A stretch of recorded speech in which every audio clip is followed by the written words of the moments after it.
Arestado ang isang 30 anyos na Filipina OFW sa NAIA Terminal 3 matapos tangkaing ipuslit sa bansa ang 8.19 kilo ng cocaine na nagkakahalaga ng mahigit kumulang 43 milyong peso.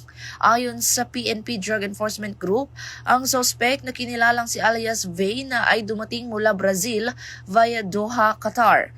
Nadiskubre ang illegal na droga sa X-ray screening matapos mapansin ang kahina-hinalang laman ng kanyang bagahe kung saan natagpuan ang cocaine na nakatago sa false compartment. Kinasuhan siya sa paglabag sa RA 9165 o ang Comprehensive Dangerous Drugs Act of 2002.